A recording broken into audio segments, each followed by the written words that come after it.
Chesterton es un poco como una droga, ¿no? Cuando si te afilias a él, por ejemplo, los columnistas que tenemos que escribir sobre cosas, pues bueno, tienes que escribir un día determinado, aunque no tengas nada de que escribir ese día, claro, pero hay que comer todos los días y entonces pues tienes que escribir algo, inventarse un artículo sobre nada, que es muchas veces lo que uno tiene que hacer ahora con lo de la política y tal, bueno. Pero en general los buenos artículos son los que no tratan de nada, o sea, los que son puro encaje literario. Y en eso Chesterton es insuperable. O sea, yo los artículos de Chesterton,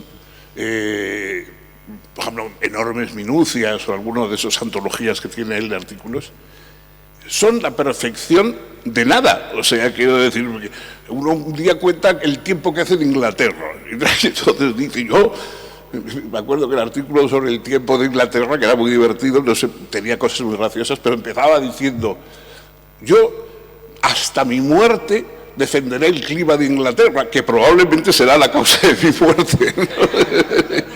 A mí me parece que lo bueno de Chesterton es que es un escritor de literatura fantástica que convierte en fantástico la vida normal.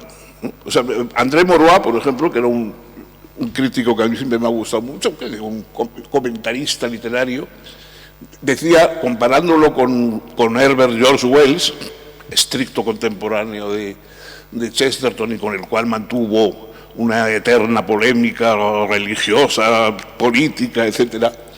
Y entonces Maurois decía, Wells cuenta cosas fantásticas de una manera tan hábil que parecen verdad, o sea, que parece que esas cosas fantásticas, los primeros hombres en la luna, la invasión de los marcianos y tal, todo eso parece real contado por Wells. Pero en cambio, dice Chesterton, es todavía más difícil. Cuenta una realidad fantástica que es la nuestra, o sea, cuenta las cosas más triviales, pero de tal manera que parece que vivimos en un mundo fantástico, ¿no? Todos los libros, si has entrado ya en ese estilo en que él escribe, todos los libros de alguna manera son satisfactorios, o sea, es un tipo de placer que no te dan otros relatos, que no te dan otros. Hay autores que solo ellos nos proporcionan ese tipo de placer, otros no, otros grandes escritores, pues bueno, lees un gran escritor y luego lees otro que también es un gran escritor y ambos te gustan. Pero hay autores que son, más allá de que sean grandes, buenos o no, tienen un estilo tan personal que si te falta eso, otro no te lo puede dar. Es un poco lo que pasa con Borges o lo que pasa con tal, que más allá de que sean mejores o peores, dan un tipo de narración que nadie te da, que solo te dan ellos, ¿no? Y eso, claro, si te gusta, pues es como el adicto buscando esa droga, ¿no? Sí. Y en ese sentido, eso está en todos los relatos y también en las teorías, porque claro, uno puede leer a Chesterton por muchas razones, ¿no? Digamos un poco, si queremos ponernos paulinos, diríamos que supo ser todo para todos, como San Pablo, ¿no? O sea, porque es verdad que él, de alguna manera, habla para los que buscan unas teorías más o menos religiosas, una teología divertida, ¿no? Los que buscan nociones sobre la sociedad, etcétera, que también son valiosas, el que busca simplemente entretenimiento, los que buscan emociones, misterios, en fin, tiene una gama de seguidores que es muy amplia, o sea, no hay ninguna razón única para leer a Chesterton. Uno puede leerlo por muchas razones y todas buenas, todas. Yo me acuerdo un texto de Chesterton que me gustó mucho, es el prólogo que puso a la edición del Misterio de Edwin Drood, de Dickens, ¿no? La última novela que escribió Dickens resulta que se le dio por escribir una novela policíaca, en el sentido con un crimen, con que hay que descubrir y tal. Pero se murió antes de terminarla. Entonces, claro, a partir de entonces ha habido muchísimos que han intentado acabar el misterio de Edwin Drood y explicar qué es lo que pasó en el misterio de Edwin Drood, porque la verdad es que era una cosa muy complicada. Y Y en fin, hay montones de interpretaciones. Entonces Chesterton escribió un prólogo a la edición, por lo menos que tengo yo, del Misterio de Edwin Drood, escribió un prólogo recogiendo todas las variantes de versiones que se han dado de lo que puede explicar ese misterio. No sabemos realmente cuál era el propósito de Dickens, cómo iba a resolver Dickens este relato, pero es significativo el hecho mismo de que no lo sepamos, porque una novela de misterio resuelto que conocemos gana la inmortalidad para su autor, pero una novela de misterio cuyo final desconocemos nos habla de otra inmortalidad más necesaria y más extraña. Bueno, entonces, digamos, esa era la forma de razonar y de sacar temas, ¿no? Muchísimo, sobre todo cuando se enfrenta con, digamos, las ideas modernas, por decirlo de alguna forma, ¿no? El mérito de Chesterton es que convirtió la vida en un gran relato, ¿no? Yo en la infancia recuperada lo iniciaba con una frase suya que dice: la literatura es un lujo, pero la ficción es una necesidad. Es decir, sin ficciones no se puede vivir. La literatura ya es una cosa, en fin, es un florón especial, pero sin ficciones, modestas ficciones, hacemos todos los días, desde los más humildes hasta los más elevados, estamos todos rodeados de ficciones. Prende la obra inmensa que tiene, de tantos campos diferentes, de tantas cosas, y todo, de alguna manera, se sostiene. O sea, todo lo que lees, hombre, en fin, claro, hay cosas que te gustan más o que te gustan menos, o que te interesan más o que te interesan menos. Pero siempre hay una cosa que te puedes llevar a casa. En todo lo que leas en Chesterton, siempre hay algo que dices, esto está bien, ¿no? O sea, no hay una lectura de Chesterton totalmente baldía. Siempre hay algo que sirve, siempre hay algo que nos puede ser útil, que se nos queda en la cabeza. En primer lugar, la aproximación mía es la aproximación de un lector, no de un estudioso. Por tanto, las impresiones son impresiones de un lector. Chesterton, lo primero que salta a la vista es que es un hombre enormemente simpático, incluso con ideas que no vamos a compartir. Consigue que no torzamos nunca el gesto con él, cosa que es muy difícil, pero que se entiende perfectamente con esta frase que yo he puesto o había puesto al frente de lo que iba a hablar. ¿Cómo no ser simpático con un escritor que dice exactamente: nunca he tomado en serio mis libros, pero tomo muy en serio mis opiniones? Es muy fácil rastrear en Chesterton las huellas de Dickens, porque casi todos los personajes de Chesterton parecen salidos del Pickwick. Es decir, son caricaturas muy amables de Dickens, al que admira enormemente. Es decir, yo creo que es el escritor por encima de ningún otro al que Chesterton realmente, en el que se reconoce, porque no hace falta que se invente muchas cosas para que sea extraordinario. Esto también creo que se ha aludido antes, eso que decía Rilke, que las cosas más extrañas son aquellas justamente que se nos muestran de una manera natural, porque nunca dejan de sorprendernos. El padre Brown, además, da una peculiaridad a las investigaciones suyas policiales, porque yo creo que es, de todos los detectives que yo he visto, es el único que tiene consideración hacia el muerto. Realmente le conmueve el muerto. En el resto de los escritores policíacos el muerto no tiene ninguna importancia, lo apartan inmediatamente y se ponen a hablar de la investigación, pero el muerto en sí mismo, y hay una especie de mirada compasiva, seguramente él diría cristiana, hacia el muerto. Lamento no tener un padre sombrío y salvaje que ofrecer al público como causa verdadera de mi herencia trágica, ni una madre pálida y medio envenenada cuyos instintos suicidas me hayan legado tentaciones de un temperamento artístico. Lamento que no hubiera en los límites de la familia nada más sugestivo que un tío lejano y sin fortuna, y que no pueda cumplir con mi deber de auténtico hombre moderno, maldiciendo todo aquello que me ha hecho tal cual.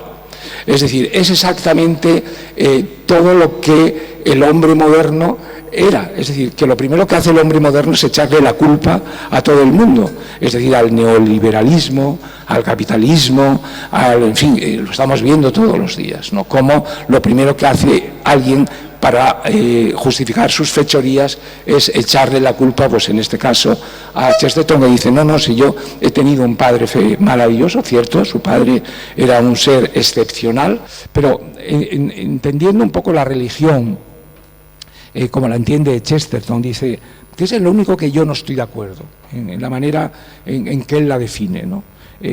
No estoy de acuerdo, no siendo un hombre que comparte esas ideas y las respeta, obviamente.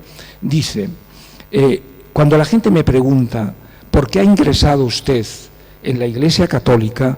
La primera respuesta esencial, aunque en parte resulte elíptica, es para desembarazarme de mis pecados. Pues no existe ningún otro sistema religioso que haga realmente desaparecer los pecados de las personas. Bueno, yo, siendo tan inteligente, Chesterton, se me escapa que la siguiente diferencia es que los pecados se pueden perdonar, pero no desaparecen. Los pecados permanecen siempre, como las cicatrices. Y por tanto, tú puedes vivir con los pecados perdonados, pero los pecados existen y los pecados, digamos, dejan una huella siempre en la persona. Hablo de pecado no en un sentido moral, hablo en un pecado en un sentido cívico, ético, y esas cicatrices las vamos acumulando a lo largo de la vida. Otra cosa es que podamos vivir o malvivir con ellas. No obstante, en cambio sí estoy de acuerdo en la manera en que él usa la idea de felicidad para explicar su catolicismo. La primera crítica de la modernidad que hace uno justamente de los Quijotes es: nadie sabe hoy de dónde viene nada. Por eso se adelanta un poco a nuestro tiempo. Eso es lo que se llama publicidad y periodismo popular en el capitalismo. Es muy posible que mi corbata esté fabricada por capitalistas, lo mismo que la tuya puede estar hecha por caníbales islandeses. Bueno, lo que está diciendo el primer Quijote es que llegará un momento en que la modernidad eliminará nuestra condición humana, no solamente como ciudadanos, sino que desapareceremos como humanos y acabaremos siendo una máquina. Yo lo único, digamos, que a lo mejor hubiera cambiado en el Quijote de Cervantes es el final.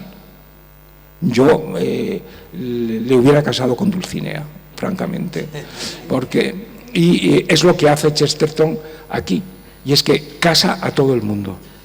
O sea, casa a un Quijote, casa a otro Quijote, casa a las dos chicas con el Quijote, e incluso Sancho Panza, que estaba soltero, se casa. ¿Y por qué? Porque Chesterton es un escritor que cree en los finales felices.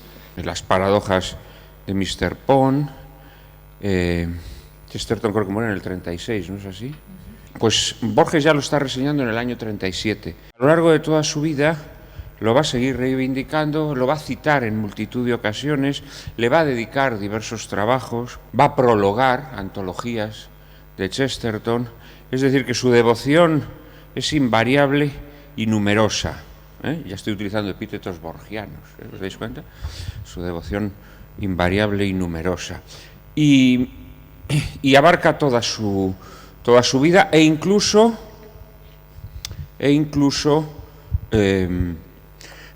sus obras en colaboración, sus cuentos policiales, pues ellos por Borges, y a veces incluso traducidos o parcialmente traducidos por Borges.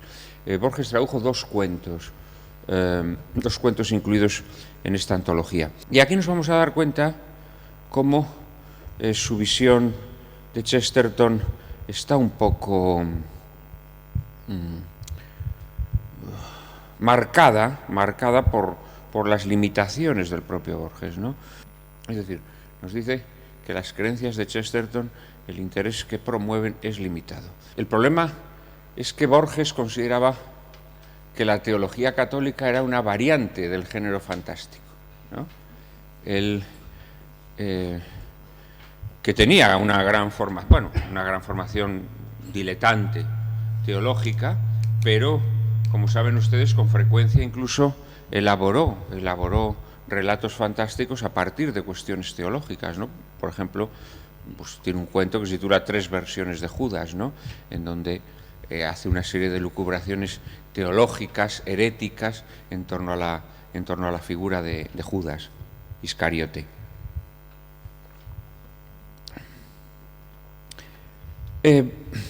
Y a continuación,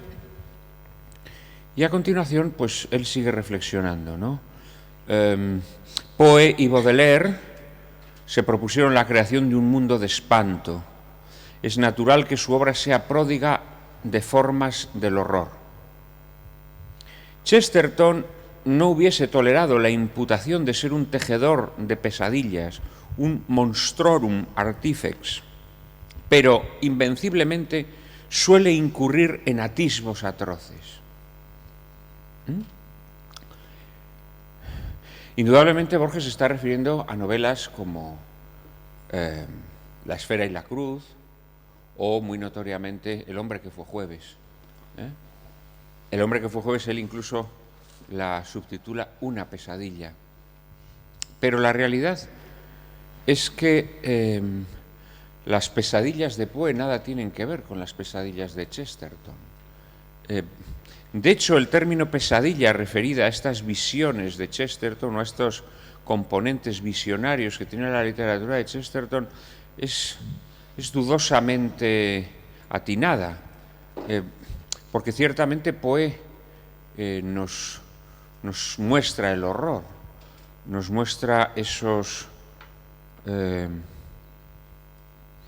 monstruosidades, esas pesadillas, esos atisbos atroces.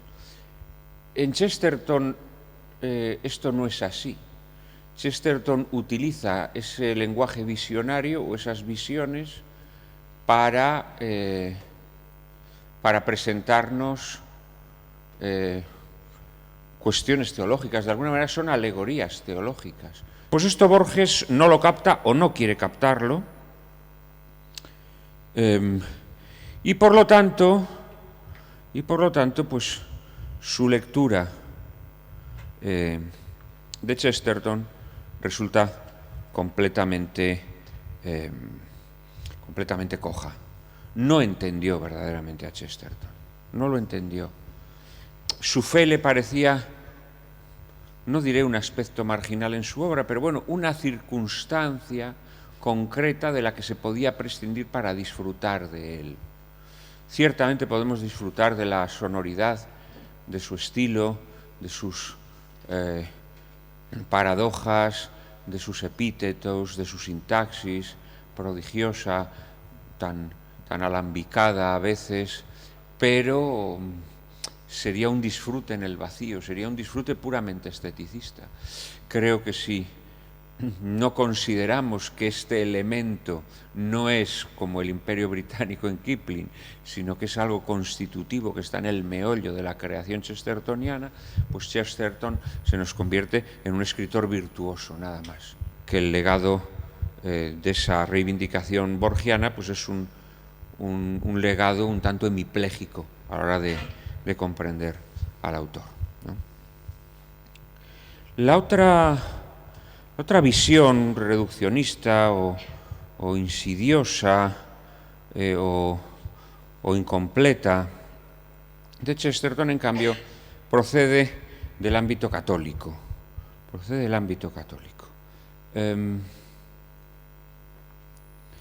Y aquí ya no tiene tanto que ver, no tiene nada que ver, evidentemente, con el reduccionismo borgiano, sino con el intento de prescindir de determinados aspectos de Chesterton que no encajan en lo que podríamos llamar una visión conservadora. Entonces él dice que el pelo sucio de esa niña justifica la revolución, justifica transformar el mundo, ¿no? Seguramente conozcan este pasaje, y porque el pelo de esta niña está sucio, merece que tenga una madre que la pueda cuidar, porque merece que tenga una madre que la pueda cuidar, merece que etcétera. Entonces él va subiendo, pues merece que esa familia tenga una vida holgada. He expresado abiertamente que para conseguir que las condiciones para que el capitalismo funcione en las sociedades hay que cambiar las almas.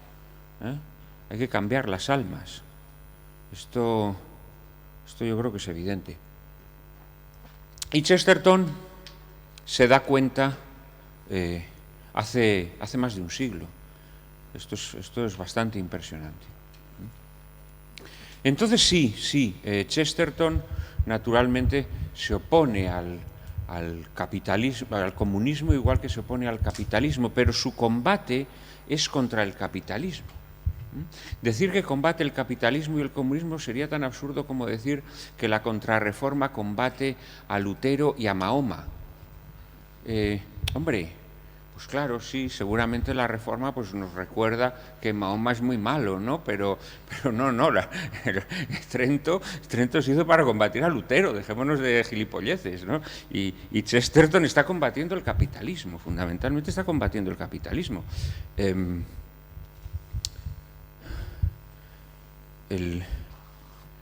Su pensamiento es radicalmente anticapitalista, no solo en el sentido económico, que naturalmente que sí, pero sobre todo en el sentido antropológico, porque entiende que el capitalismo es una antropología, ¿no? El motivo de su visita aquí fue la conferencia que le invitaron a dar en la residencia de estudiantes por medio del Comité Hispano-Inglés. El Comité Hispano-Inglés fue una organización que promovió el Duque de Alba junto con el embajador inglés en España, que buscaba un poco acercar la Universidad Española también a la Universidad Inglesa, convertir la residencia de estudiantes un poco al modo college, ¿no? Que no solo un poco abrir la Universidad Española a Europa. Y eso lo promovieron mediante la invitación a diferentes autores europeos de aquella época muy reconocidos a que fueran a dar conferencias a la residencia de estudiantes. En concreto, el Comité Hispano-Inglés se centraba más en autores ingleses. Y esa fue la razón por la que invitaron a Chesterton. La conferencia fue, según Ramiro de Maeztu, que estuvo allí y escribió un artículo para la revista La Residencia, todo un éxito. Dice: la conferencia de Mr. Chesterton despertó extraordinario interés y atrajo numerosísimo público a nuestra sala de conferencias, incapaz para dar cabida a tan crecido número de oyentes, a pesar de que pueden colocarse en ella con cierta estrechez cerca de 500 personas. De hecho, como vemos ahí, acudió incluso la reina Victoria Eugenia a escuchar a Chesterton, que sería una de las pocas que le pudo entender, yo creo, hablando en inglés. Sí que se conserva un pequeño resumen que se entregó junto con el programa de mano.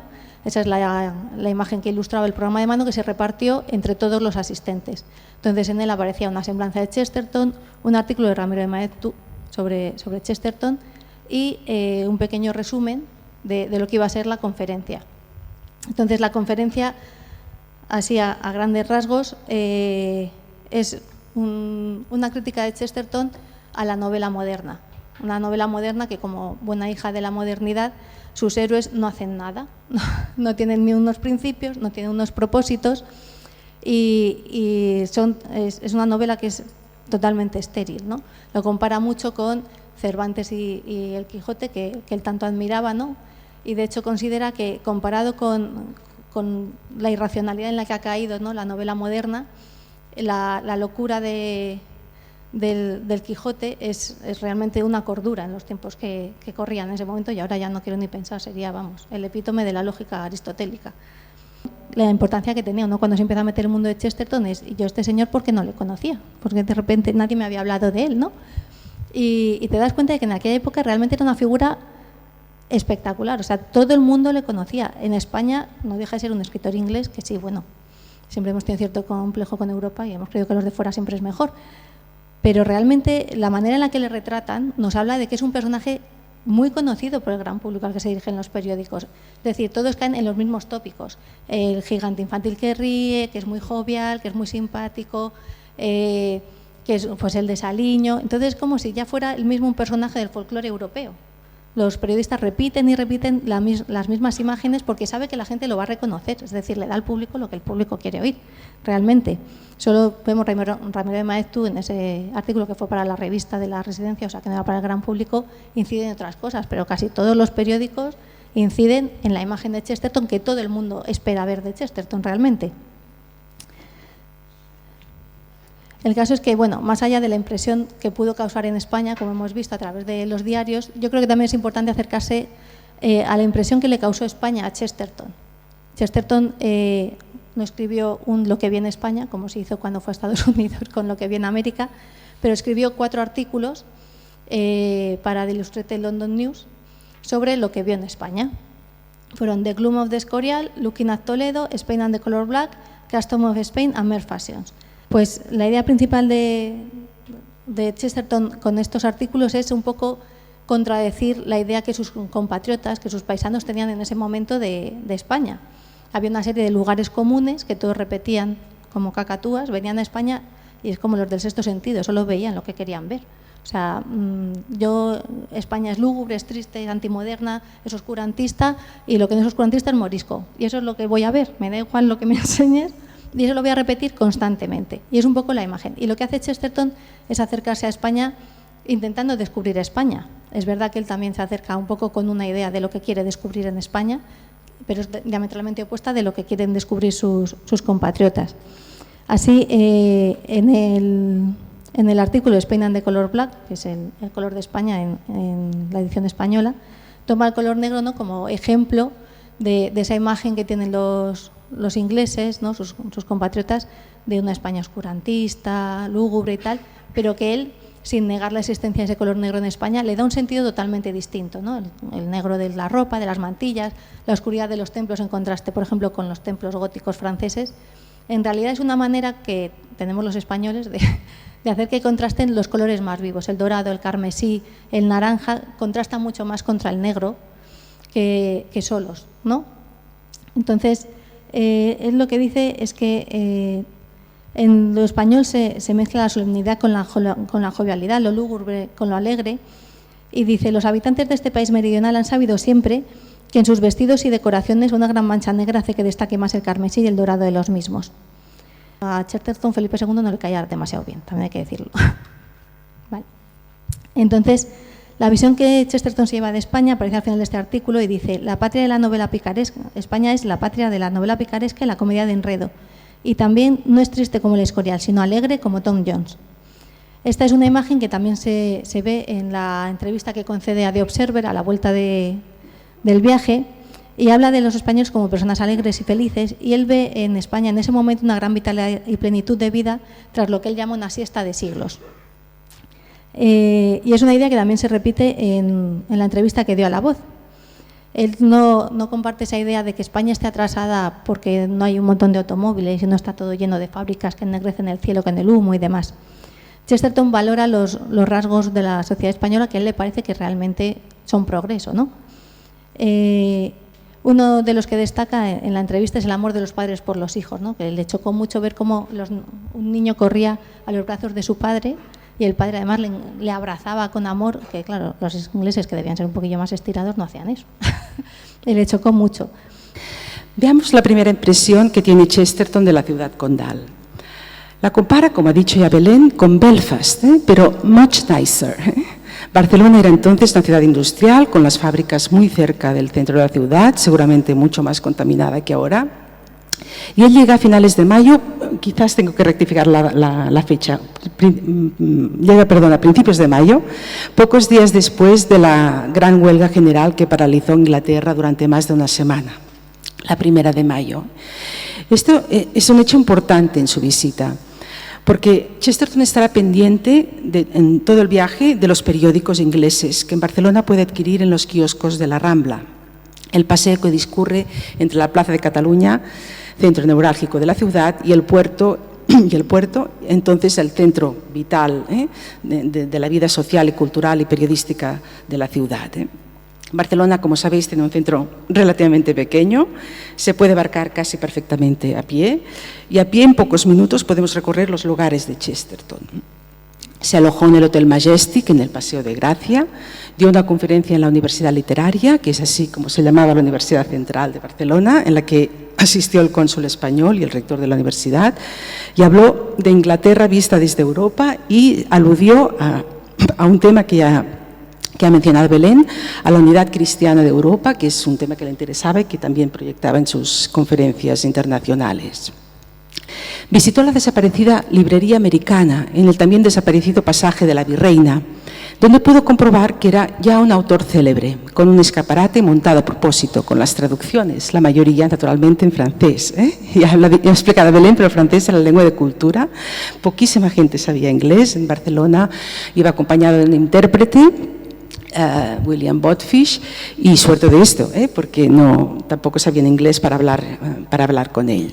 Disponemos incluso de un testimonio ocular, el periodista John Macaya, que lo vio paseando por el Portal del Àngel justo antes de partir para Londres. Esta estampa del Chesterton popular que se mezcla con la gente, que saborea esta rodeada de gentes, también has aludido en tu parte, son las impresiones o recuerdos del viaje que precisamente luego proyectan periódicos ingleses, como ha explicado Belén. También destaca la imagen de los tantos niños en la calle, el amor de los padres con los hijos, los monumentos, las catedrales, las iglesias llenas. Chesterton estuvo en Barcelona un tiempo generoso, un mes largo, de principios de mayo a principios de junio del 26, suficiente no solo para recorrer la ciudad, sino también para viajar a Tarragona. Haciendo parada y fonda en Sitges durante casi una semana, y tuvo tiempo también de entablar relación con los periodistas y escritores que se mantenían a su vera. Fue entrevistado por el mismo Junoi, almorzando en el Majestic, una entrevista muy interesante también para entender Chesterton en el contexto del pujante Renouveau Catholique, visto por Junoi, que naturalmente se publica y contiene aquella frase que luego repetirán tantos otros. Usted ha puesto la sonrisa de Voltaire al servicio de Dios. Y aquella respuesta de Chesterton, hablando de la revolución industrial y de la deriva del gran capitalismo, que decía, y es que el carbón se agota y Dios no. Esto sale en la entrevista con Junoi. El mismo carácter polémico, batallador del escritor, fue simbolizado en el emblema, con el emblema que se escoge para la colección Obras de Chesterton en catalán, inspirado en la leyenda de un caballero medieval, el Valent de Sant Celoni, que la explica Martí de Reguer, que aparece en el relieve de la puerta de Saniu, de la Catedral de Barcelona, clavando su espada en un dragoncillo. Es un dibujo de Josep Obiols precioso que ilustra la colección, que se incorpora en las portadas, en una proyectada colección que da finalmente Heretics y aquello que está mal en el mundo, allò que no està bé del món. Desde el Centro de Documentación trabajamos para explicar su recepción, su proyección y su influencia, que sin duda se debe vincular a la visita del 26, que fue un estímulo clarísimo, y que se proyecta en varios flancos que vamos a resumir en pocas palabras. En primer lugar, en su catolicismo y en su franciscanismo. El movimiento franciscano tiene una arraigada implantación en el ámbito cultural y sus plataformas en Cataluña y son cuna de la primera recepción de Chesterton en Cataluña. Es curioso el hecho de que uno de los libros más deseados fuera Ortodoxia, que ya contaba con una traducción de Alfonso Reyes en Calleja. No sé si es esa, seguramente será esa la razón por la que no llegó a ver la luz en catalán nunca, pero en todo caso el mismo Chesterton, preguntado por el librero catalán cuál era su libro preferido del escaparate, confesó que era Ortodoxia sin duda. Siguiendo con el franciscanismo, hay que decir que las celebraciones del 7º centenario de la muerte de San Francisco de Asís, más el impacto que tuvo la biografía chestertoniana del santo, publicada justo después de su conversión al catolicismo y, por supuesto, traducida en castellano por María Manén, fueron un punto de inflexión en la recepción católica del autor. Y entre los pocos documentos que se conservan relativos a su estancia catalana, hay justamente una carta a Junoi, que es su anfitrión, de agradecimiento por su hospitalidad y buena acogida, en la que cuenta su surrealista experiencia radiofónica como participante en las celebraciones londinenses, hablando entre hilos y mamparas de cristal, alucinando de cómo podía comunicar el mensaje franciscano en tales condiciones. La conferencia o el momento dedicado a la poesía que tiene mucha importancia la poesía para Chesterton, porque él la consideraba, digamos, el centro de su creación, ¿no? Él decía que un hombre cuando habla hablan poesía, que lo que hace cuando no habla poesía es que charla, y que la poesía es la expresión como más esencial de un ser humano, que si fuésemos seres perfectos hablaríamos siempre en poesía. Yo lo que voy a hacer es leer un poema de Chesterton, siempre traducido por mí, y a la vez o después un poema mío que tenga que ver con ese poema traducido de Chesterton. En mi caso, quiero decir que la traducción de los poemas de Chesterton fue esencial para encontrar mi voz poética, ¿no? José Julio Cabanilla fue el promotor de esta idea de traducir los poemas de Chesterton, me pidió que participase y yo, que me apunto a todo, dije que sí, y luego fue un momento, pues, fue importantísimo para asumir esa voz. Una pequeña característica es que intento siempre mantener la rima, porque Chesterton era un gran partidario de que la poesía tuviese metro y rima. De hecho, tiene varios artículos contra eso. Alfonso Reyes decía de Chesterton que en realidad era un hombre de una sola idea. Había escrito muchísimo, pero su única idea era que la existencia era un regalo maravilloso. Es lo que dice este poema. Antes de nacer, si hubiese árboles altos y hierba corta, como un increíble cuento, si hubiese un mar azul, azul marino y azul celeste hubiese un viento, si colgase del aire un fuego afable que calentase todo el día, si le creciese barba verde al prado, qué espectáculo sería. Duermo en la oscuridad soñando que hay ojos grandes y además sombrías calles y calladas puertas con gente viva por detrás. Que venga una tormenta y me despierte, y lloraré todo el derroche de los sueños de vida que he soñado en los imperios de mi noche. Y si una vez pudiese caminar por esos sueños unas millas, sería el más alegre peregrino del país de las maravillas. No me oiríais palabras de desdén, ni una palabra lastimera, si encontrara la puerta de ese mundo alucinante, si naciera. Esta idea de que nacer ya es suficiente. Y el poema mío que habla de, o que hace pareja con este, se titula Sin fin, y habla también, pues, de esa maravilla de existir. Nunca se acaba de leer un libro ni de mirar la luna. Amar a una mujer no tiene fondo. ¿Quién contempló una rosa, esa flor tan efímera, hasta el final? La abandonamos antes. Y una rosa es un símbolo, lo mismo que una conversación, una ciudad, un cuadro. La leyenda lo cuenta. El canto de un jilguero perdido entre las ramas es capaz de abstraer por 3 siglos al hombre que lo escucha. Solo el aburrimiento o el cansancio son muerte. La vida es ese libro interminable. No, es que ya casi 50 años. Había tenido un contacto muy limitado con Chesterton. Había leído algo del Padre Brown, había leído El hombre que fue jueves y poco más, ¿no?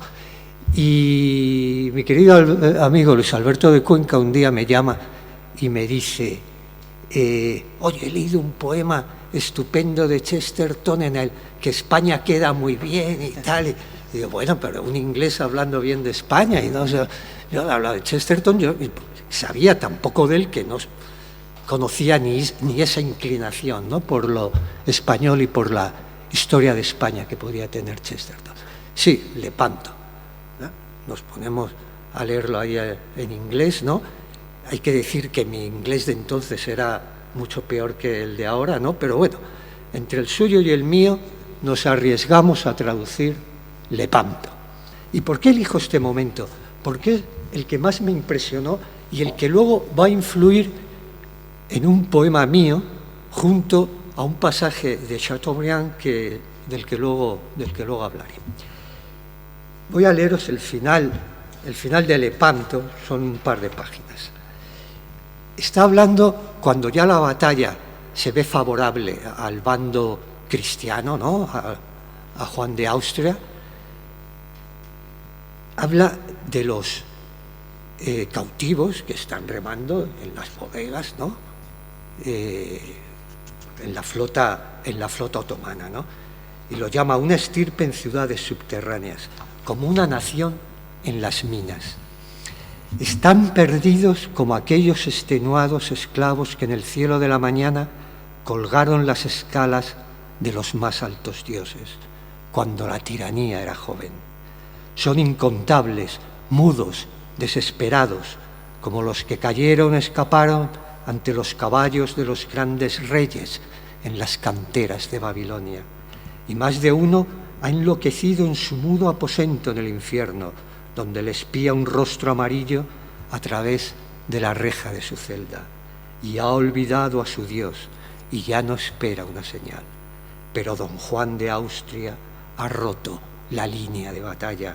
Cañonea don Juan desde la popa pintada con la matanza, volviendo púrpura el océano, como el ensangrentado bajel de un pirata, haciendo correr el escarlata de la sangre sobre las platas y los oros, rompiendo las escotillas y reventando las bodegas. Surgen entonces en tropel los miles de cautivos que se afanaban bajo el mar, blancos de dicha y ciegos de sol y aturdidos de libertad. Vivat España, Domino Gloria, don Juan de Austria ha liberado a su pueblo. Cervantes en su galera vuelve su espada a la vaina. Don Juan de Austria regresa con una guirnalda y ve sobre una tierra fatigada una senda perdida en España, por la que en vano cabalga eternamente un insensato caballero flaco, y ríe, pero no como los sultanes, y torna el acero a su funda. Pero don Juan de Austria regresa de la cruzada. Es un final impresionante del poema. Entonces mi idea era hacer un poema que se titulase La misa en la galera, ¿no? Además da para mucho, imagínate, te puedes tener ahí miles de metáforas con la consagración, la tal, el sol que pueda aparecer. Pero no lo hice por mi habitual vaguería. Lo que sí que hice fue un poema mucho más breve que bebe de ese aliento chestertoniano, que se titula El cautivo. Y dice así, está en el libro Europa y debió aparecer en el año 86 este poema. Dioses bajo la luz celeste y pura luchan en la cubierta de la nave. Escucho solo el ruido de las armas, mientras intento ver desde lo oscuro. Solo el eco merece mi ceguera e imagino el combate. Me gustaría, sí, comenzar comentando dos cosas de las que no estoy instado a hablar, porque voy a hablar sobre todo de Chesterton en Hispanoamérica, pero hay dos cosas que yo admiro especialmente de Chesterton y las quiero rápidamente enunciar. La primera es que abandonó la universidad. Esto es terrible que lo diga yo siendo profesor universitario, que lo diga aquí en el CEU San Pablo, pero Chesterton llegó a la conclusión de que la universidad iba a frenar su desarrollo intelectual, que él no iba a crecer como hombre de humanidades quedándose en la universidad. Imagínense si hubiera conocido la NECA, lo que hubiera escrito Chesterton. Y entonces Chesterton dejó la universidad y fíjense, entre 1900 y 1910, voy a ir por décadas, escribió 16 libros. Entre 1911 y 1920, 12. Entre el 21 y el 30, 16. Entre el 31 y el 36, que fallece, 7 libros. Pero luego hay 30 libros póstumos de Chesterton que se han podido publicar recopilando sus artículos en distintos lugares. Es decir, la universidad efectivamente hizo bien en dejarla. Por cierto, su gran rival en las discusiones, Bernard Shaw, también la dejó, ¿no? Y como sabemos, Bernard Shaw no solo ganó un premio Nobel de literatura, sino además un Oscar del cine. Es decir, ya este es un caso extraordinario. Entonces, yo querría hoy dedicar mi conversación con ustedes para hablar de quiénes fueron los maestros y los discípulos chestertonianos que podemos conocer a través de Borges, porque Borges no es que llegara a Chesterton por ciencia infusa. Borges llega a Chesterton gracias a que él admiraba a otros autores que hablaron de Chesterton. Entonces, primero voy a hablar de quiénes fueron los maestros chestertonianos de Borges. En primer lugar, su padre, pero luego tenemos otros nombres importantes. El primero, Unamuno, y yo voy a ir en orden cronológico. Luego tenemos un escritor mexicano, un gran escritor mexicano a quien Borges admiraba sinceramente y siempre lo ha, digamos, alicatado de elogios. Se me salió el andalucismo. Entonces, este era Alfonso Reyes. Para Borges, Alfonso Reyes era una inteligencia superior, y como ustedes saben, Alfonso Reyes tradujo Ortodoxia en el año 17, El hombre que fue jueves en el año 19, Pequeña historia de Inglaterra en 1920 y El candor del padre Brown en 1921. Vamos a repasar lo que escribió Borges sobre Chesterton, también en orden cronológico. En la revista Sur publicó básicamente 3 textos. Los laberintos policiales y Chesterton en el año 35. Ya si cotejamos las fechas, podrán comprobar que prácticamente son este artículo auroral de Borges sobre Chesterton ya es posterior a casi todo lo que he mencionado, porque el de Enrique Sureña se publicó en el año 36, aunque no descarto que haya sido escrito y conversado antes. Pero en fin, el del 35 fue el primero. Luego tenemos Modos de J.K. Chesterton en 1936, y luego en el año de 1940, también en la revista Sur, publicó The End of the Armistice. Además lo reseñaba siempre en versión inglesa. Luego sabemos, si nos leemos su libro Arte Poética, donde se compilaron, traducidas por Justo Navarro, las conferencias que Borges dictó en Harvard cuando ya estaba totalmente ciego. Esto ocurrió en el año 67 y en el año 68, hizo una gira con María Kodama por universidades de Estados Unidos, y en Harvard dio una serie de conferencias. Allí habló de Chesterton en numerosas ocasiones, y me gustaría anticipar que sobre todo habló de la felicidad de Chesterton, es decir, cómo Chesterton irradiaba felicidad, y al mismo tiempo Borges se reprochaba a sí mismo haber tratado de buscar en vano la felicidad a través de Dostoyevsky. Claro, esto es una cuestión importante, o sea, tú lees a Dostoyevsky y puedes reconocer que es una gran literatura, pero te deprime un poquito. O sea, pero ahora interesa ver cómo está Chesterton en la propia escritura de Borges. Y aquí sí probablemente voy a compartir con ustedes algunas cosas que quizás sean menos conocidas. Y yo en este caso querría volver a decir que así como nosotros, los hispanoamericanos, hemos leído a Chesterton sobre todo gracias a Borges, también hay autores a quienes leemos a través de Borges. Explico la diferencia. No es lo mismo leer El Quijote sin haber leído Pierre Menard, autor del Quijote.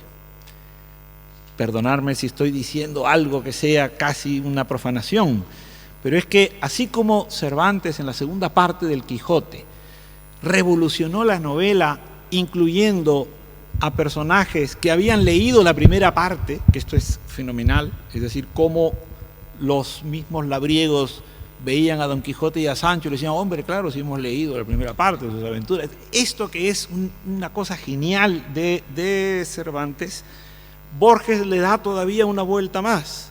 ¿Por qué? Porque con su cuento cambia la lectura del Quijote.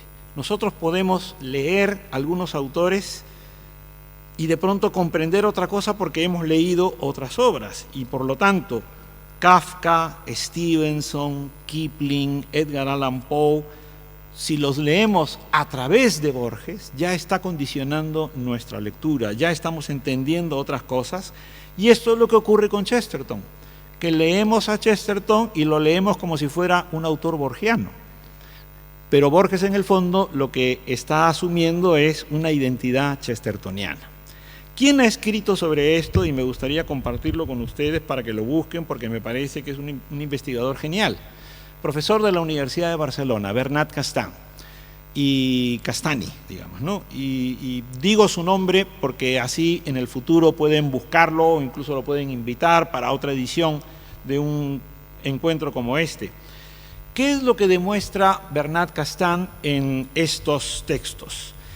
Que efectivamente Borges construye un Chesterton a su imagen y semejanza para él poder luego asumir una identidad chestertoniana. Bueno, pues este Borges chestertoniano y ese Chesterton borgiano crearon discípulos.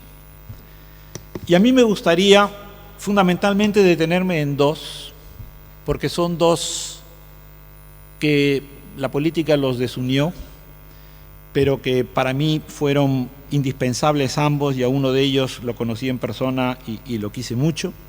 Me refiero a Julio Cortázar, a él no lo conocí, pero lo sigo leyendo y me encanta. Pero el segundo fue Guillermo Cabrera Infante, el cubano.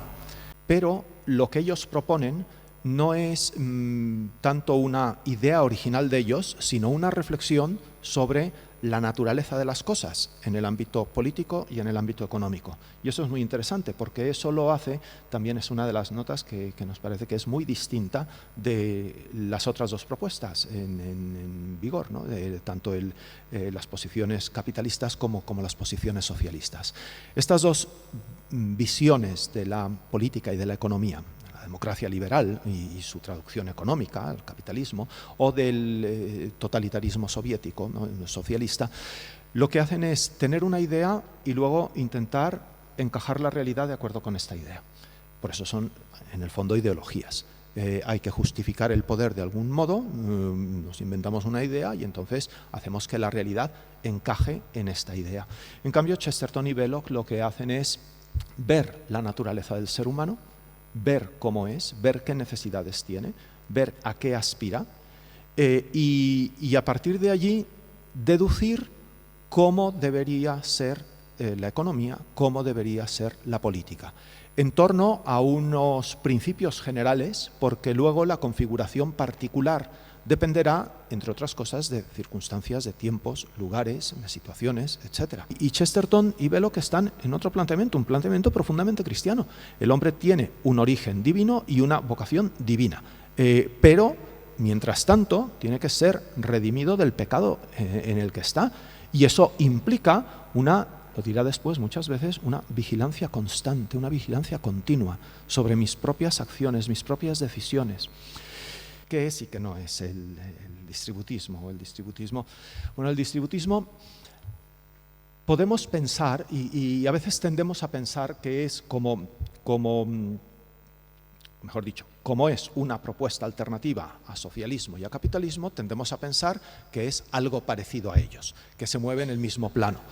Y realmente no, y es importante tenerlo en cuenta, porque si pensamos que es una propuesta alternativa y se mueve en el mismo plano de ellas, pues entonces la pregunta a continuación es, bueno, a ver, propuestas concretas, ¿no? Los planes quinquenales del distributismo. No hay planes quinquenales. ¿Por qué? Porque tiene otro planteamiento y hay que entenderlo de otra forma. Más que un sistema como tal, más que una especie de código que haya que aplicar mecánicamente, el distributismo es una forma de vida. Y eso es muy importante tenerlo en cuenta, porque es así como ellos lo proponen. Tanto que Chesterton en un momento determinado dice, el distributismo no necesita una revolución universal para establecer el Estado distributista. Un poco como pretenden los socialistas, ¿no? La lucha de clases, y hacemos la revolución y entonces implantamos unas nuevas estructuras, quitamos las anteriores y tal. Al final eso pasa como en el gato pardo, ¿no? Lo cambiamos todo para que todo siga igual, o peor. Y ya está, ¿no? Y Chesterton, ¿qué se necesita? Se necesita que las personas quieran vivir al estilo distributista. Una persona en un estado liberal como el nuestro puede vivir al estilo distributista. ¿Cómo? Si quiere. Si no quiere, no. Pero si quiere, puede vivir al estilo distributista. Porque el distributismo como estilo de vida exige fundamentalmente dos cosas: austeridad y generosidad. Entonces, el distributismo no es un proceso automático, no es una idea ideológica, bebe de esa tradición filosófica y teológica que decíamos y parte también de la propia experiencia. Es, por tanto, mucho más una especie de antropología cristiana y estilo de vida que todo lo demás. ¿Cuáles son esos principios? Bueno, pues esos principios son en el fondo los que enuncia también la doctrina social de la Iglesia y que ven ya reflejados en esa primera encíclica de León XIII. La persona humana, su vida, su dignidad como fundamento de la realidad. Pero la persona no es el individuo capitalista, no el individuo del capitalismo, alguien completamente aislado de los demás, el hombre hecho a sí mismo, no.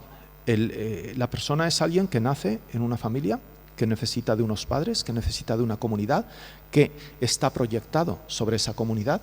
Entonces la persona es ese ser humano que está naturalmente vinculado a otros seres humanos de los cuales su vida depende. Es alguien que es inteligente y libre. Y si el ser humano es inteligente y libre, entonces necesita algo que materialmente garantice su libertad. Y eso es la propiedad. La propiedad es un principio fundamental del distributismo, pero no por la propiedad misma, sino porque la propiedad es el medio para que el hombre pueda ejercer su libertad, pueda vivir su libertad. Y eso se concreta en los textos de Chesterton en lo que es la propiedad de la casa, la vivienda. El hombre, cada persona tiene que tener, una persona tiene que tener su vivienda, porque en la vivienda es donde la persona es realmente libre. Él tiene muchos textos en donde dice, claro, en el club yo no soy libre, yo soy socio del club, pero yo no puedo estar en zapatillas en el club, en pijama en el club, pues no, tengo que cumplir las normas del club.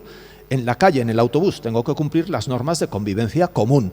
Tengo en mi trabajo, pues las normas de mi trabajo. ¿Dónde puedo estar en zapatillas o en pijama? En mi casa. Y en mi casa puedo hacer lo que yo quiera. En mi casa puedo poner la alfombra en el techo y puedo poner los muebles del revés. Y nadie me puede decir nada porque es mi casa. Es decir, mi casa garantiza que puedo hacer yo allí lo que quiera. Soy realmente libre en mi casa. Ha sido un instrumento de Dios por el que muchísimas personas se han acercado a Dios. Ha sido un actor muy importante de la conversión de muchísimas personas a Dios, de muchísimas personas en el mundo anglosajón, junto a Newman. Posiblemente Newman y Chesterton han podido ser de los instrumentos de los que Dios se ha servido para obtener más conversiones en el mundo intelectual. Que no está mal, el poder presentarse delante de Dios como un instrumento, ¿no?, de muchas conversiones, ¿no? Bueno, pues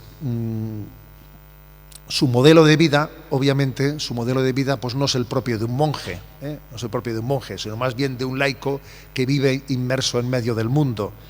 Hay una conocida expresión suya que dice: en el catolicismo la pinta, la pipa y la cruz pueden caber juntas, ¿no? Esa expresión suya graciosa, la pinta se refiere a la cerveza, ¿no? En cualquier caso, posiblemente de lo que dijo este obispo, ¿no?, yo creo que lo que todos estaríamos de acuerdo, cuando ese obispo hizo público diciendo no parece que tengamos elementos para llevar adelante un proceso de canonización, dijo una frase con la cual yo creo que todos nos identificaríamos: reconozco la bondad de Chesterton y su capacidad para evangelizar, pero en el fondo de mi corazón creo que él mismo no habría querido mucho jaleo en torno a su figura. O sea, posiblemente Chesterton diría: mira, no me metáis en eso, en los altares no me subáis, a ver si lo voy a romper, con lo que peso, a ver si voy a romper el altar. Yo creo que en eso estaríamos todos de acuerdo. Bueno, pues, y además también hay otra cosa que a mí me consuela mucho, ¿no?, que Dios puede conceder a algunos hijos de la Iglesia el don de ser instrumento de Dios, a pesar de su falta de santidad. Y yo en eso también me identifico, y me consuela, me explico, diciendo, a veces Dios nos permite ser instrumentos suyos a pesar de nuestra evidente y palpable falta de santidad, ¿no?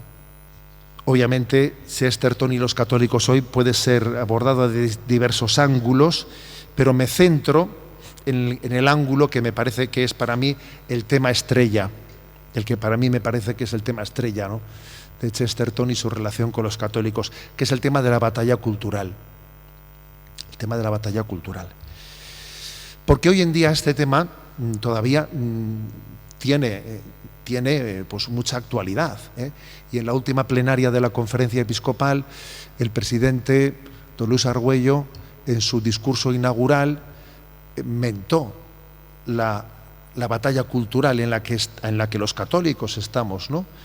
Y entonces fue criticado. Hubo por ahí críticas, pues el presidente de la Conferencia Episcopal se ha sumado, ¿no?, al concepto de la batalla cultural, y tuvo sus críticas, ¿no? Los católicos estamos llamados a tomar parte en la batalla cultural. Lo planteo obviamente porque soy consciente de que Chesterton se hace presente en la vida pública tomando parte en la batalla cultural. Eso es innegable, ¿no? Y hoy en día en algunos ambientes, incluso católicos, se critica esto. Se dice que eso sería poco evangélico, que el estilo del evangelio no es la contraposición, que no es la confrontación, sino el diálogo, que el evangelio es un punto de encuentro, el evangelio es ser fermento en la masa. Entonces se plantea que la batalla cultural no es compatible con el estilo evangélico, ¿no? Pero yo comenzaría por desenmascarar este mantra, que yo creo que es un mantra falso, ¿eh? Es falso que Jesucristo excluyese la confrontación. Es falso. Dice, pues no sé qué evangelio lees tú, pero los evangelios que leo yo, vamos, eso de que Jesucristo excluya la confrontación, por el amor de Dios. Si está continuamente con confrontaciones con los escribas, con los fariseos, sepulcros blanqueados, a Herodes le llama zorro, decidle a ese zorro, a ver, decir que el estilo evangélico excluye la confrontación, dice, o tú tienes un evangelio distinto al mío, o no sé qué pasa aquí, ¿eh? Otra cosa es con qué estilo se realice. Claro, eso también tiene su importancia. De eso voy a hablar un poco más tarde. En esta batalla hay un enemigo. ¿Cuál es el enemigo? ¿Contra quién se batalla? Contra la mundanidad. Contra la mundanidad, ¿eh? Un cristiano está en guerra con la mundanidad. El maligno tiene tres formas, ¿no?, de actuación, que es la mundanidad, la carne y la desesperación. Esta batalla cultural llega pues a manifestaciones, aquel que no se somete, dice San Agustín, de dos maneras persigue el mundo a este mundo, ¿no? O lo halaga para intentar seducirlo, y si no lo consigue, lo persigue para amedrentarlo. Es así, ¿eh? Eso lo dice San Agustín. ¿Cuáles podían ser los principios o axiomas claves de esta batalla cultural? Voy a hablar en concreto de 4. El primero, no existe la doble verdad. O sea, creemos en el principio de la no contradicción. Segundo principio, la confesión de la verdad tiene 4 niveles. Una es creer en esa verdad. Un segundo nivel es vivirla, o sea, que eso en lo que creo, yo obviamente intente ser coherente, configurar mi vida con esa verdad en la que creo. El tercer nivel de la confesión de la verdad es intentar transmitirlo. No solo me lo quedo para mí, eso en lo que creo y con lo que intento configurarme, intento transmitirlo, comunicarlo. Pero hay un cuarto nivel, y el cuarto nivel es desenmascarar lo que es contrario. A estos tales, ¿no?, a estos ambientes de integrismos, bien podría aplicárseles la reflexión de Chesterton que dice: la tradición es la transmisión del fuego, no la adoración de las cenizas. Pues yo creo que sobre todo el creer en la verdad y amarla profundamente. Creer en la verdad y amarla profundamente, ¿no? Yo creo que la clave de Chesterton en su testimonio, ¿no?, en su testimonio como católico en la batalla cultural es la honestidad intelectual. Creer en la verdad y amarla. Si Hans-Urs von Balthasar, ese gran teólogo, ¿no?, suizo, dijo que solo el amor es digno de fe, yo creo que en labios de Chesterton podríamos poner la expresión complementaria: solo la verdad es digna de amor. Von Balthasar dice, solo el amor es digno de fe. Chesterton puede entrar en diálogo diciendo, solo la verdad es digna de amor, ¿no? Recuerdo un artículo que escribió el cardenal y arzobispo de Bolonia, Giacomo Biffi, que falleció en el año 2015, en el que subrayaba, atentos a esto, que la Iglesia Católica tuvo poco que ver en el nacimiento de Chesterton a la fe y con su iniciativa en la batalla cultural en defensa de los valores cristianos. La verdad es que nosotros no le habíamos preparado para su misión apologética en una universidad católica. O sea, no parece que nosotros le hubiésemos educado a él en dar esa batalla. No. A ver, ¿de quién fue hijo espiritual Chesterton? O sea, ¿de dónde? Porque todo el mundo solemos identificar padres espirituales, ¿no? Yo los identifico en mi vida claramente. Entonces a él, fíjate, pues ha sido un apologeta desde el cual tantísimas personas se han convertido al catolicismo. Y entonces él, ¿cuál es su padre espiritual? ¿De dónde tiene su referencia, ¿no? Pues hay que decir que acudió a la escuela de su sincera búsqueda de la verdad, con honestidad intelectual plena. He de volver al terreno confesional. Ya sabrán, disculparme ustedes, pero creo que mi caso puede resultar característico. Nací, y a la vista está que crecí, en una familia numerosa, católica a machamartillo, providencialista, fundamentalista si quieren. Sin embargo, primero en la adolescencia y luego en la licenciatura renegué de la fe de mis padres. Mi vocación era la literatura y esta, según iba leyendo y escuchando, resultaba incompatible con la religión.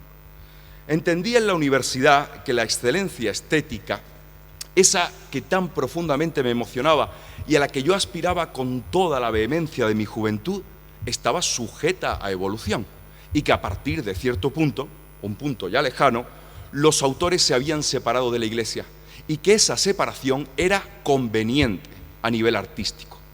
Escribir como si Dios todavía existiera era algo anticuado y aún peor, perjudicial para la altura prometeica de la obra. Dios, y sobre todo el Dios católico, era una cosa de beatas, no de poetas.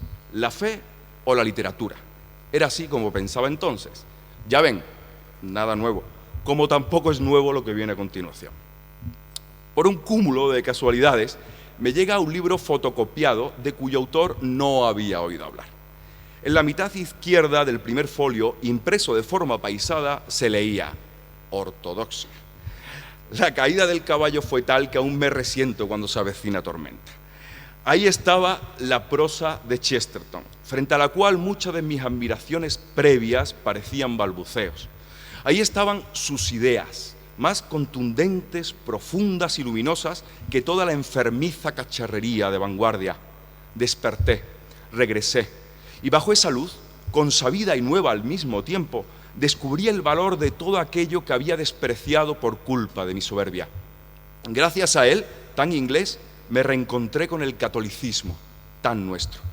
Porque el catolicismo es universal, pero España, la hispanidad, no tiene más remedio que ser católica.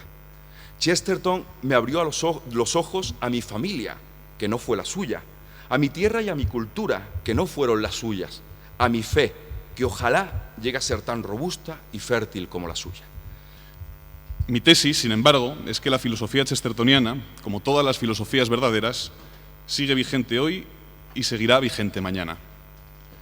Una buena filosofía es una filosofía perenne. A mi juicio, no es provechosa para el hombre de una época concreta, sino para el hombre de todas las épocas. No para el hombre de principios del siglo XX, sino para el hombre eterno. Hay una razón general que no concierne solo a Chesterton, sino a cualquier autor que haya tenido la desgracia, quizá la fortuna, de nacer en un tiempo distinto al nuestro. Creo, en consonancia con un buen puñado de filósofos, que la naturaleza humana permanece desde el inicio y que, por tanto, el hombre del siglo XXI comparte inquietudes, anhelos, tentaciones con el hombre de todos los siglos, incluso con el hombre de las cavernas. El grito de Antígona interpela especialmente a nuestra época positivista.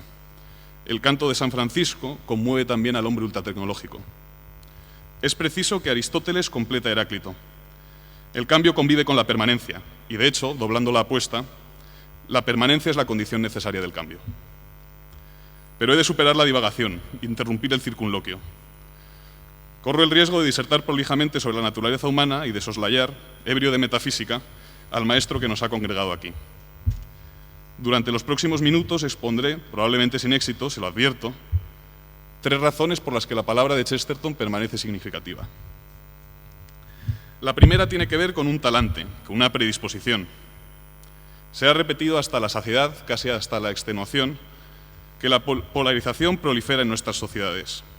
Se desgarra lo común y se exacerban las diferencias. Cuando el espacio público ha trocado en campo de batalla, cuando la comunión ha degenerado en división, ¿cómo no regresar a Chesterton?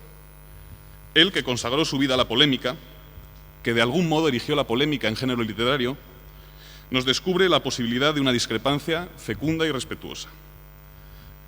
Chesterton solo refutaba a un rival después de haberlo colmado de elogios. Concedía a sus adversarios, sin excepciones, algo así como una presunción de inteligencia.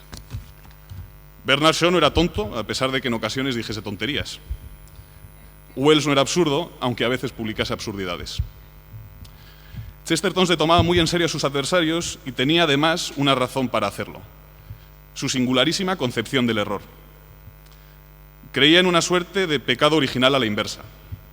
Así como el hombre no es capaz de un bien inmaculado, tampoco es capaz de un mal intachable. Porque he recordado el prefacio de una de sus novelas de juventud, el Napoleón de Notting Hill, en la que hace una disertación muy divertida diciendo que la humanidad, su juego favorito es decepcionar al profeta. Que no hay manera de prever algo que no sea distinto, como ha dicho también antes el presidente José María, y que no sea distinto de lo que uno predice. Entonces yo quería predecir un futuro desastroso para la obra de Chesterton, precisamente para que se confirme lo contrario. Pero Malcolm Muggeridge, el periodista converso de la BBC, hacía una observación muy curiosa, y es que los dos autores más citados actualmente, los dos autores británicos más citados actualmente, son Bernard Shaw y Chesterton. Y decía, y es curioso porque mientras que Bernard Shaw se equivocó siempre, Chesterton tenía invariablemente razón. Y yo creo que tener razón, aunque sea una cosa tan sencilla, es una bastante buena razón para tener futuro. Pero sobre todo si comparamos las predicciones, que en realidad él no pretendía ser profeta, y lo era exactamente como lo ha dicho Monseñor Munilla, era absolutamente profeta, pero él, precisamente si se reía de las predicciones, es porque él no pretendía caer en ese mismo pecado. Porque además sus predicciones son verdaderas profecías que se cumplieron. Si uno lo compara con lo que escribió sobre el futuro H.G. Wells, por ejemplo, o el propio Bernard Shaw, en general todos los analistas de la época, si les preguntaran, y se preguntaban de hecho, ¿cómo sería la sociedad humana a principios del siglo XXI? Y contestaban. Lo tenéis, podéis leer lo que escribía Wells o lo que escribía Shaw. Auténticos disparates. Cosas que no tienen absolutamente nada que ver con lo que ha sucedido, ni con lo que va a suceder. En cambio, lo que tiene curioso Chesterton, y por lo que yo diría que tiene más futuro que pasado inmediato, que es mejor profeta no para el tiempo que le sucedió, no para las décadas siguientes, posteriores a su muerte o cuando escribió su obra, sino precisamente para nuestro mundo. Es como si lo hubiera visto. Es algo espectacular.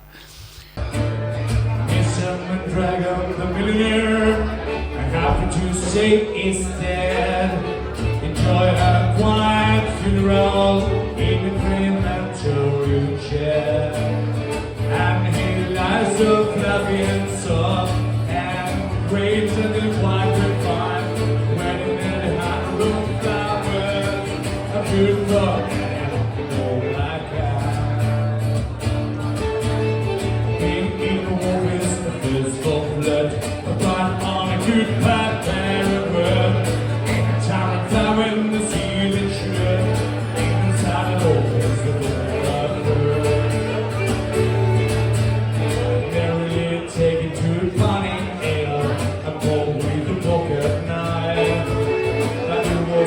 nurturing not fall back the well for the simple life.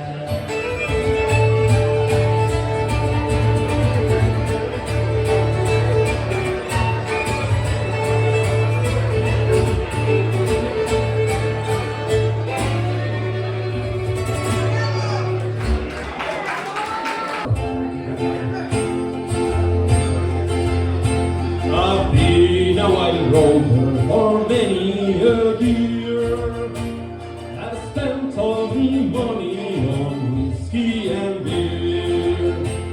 But now I'm returning with gold in great store. And I never will play a wild rover no more. And it's no day. No day, never, no more.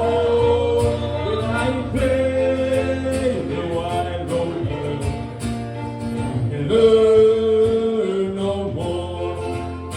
And when she had the hands I used to prepare, I told her that lady the morning was spare. I asked her for prayer, she answered me every day. She's a custom that's yours, I can have anything, and it's no day, never.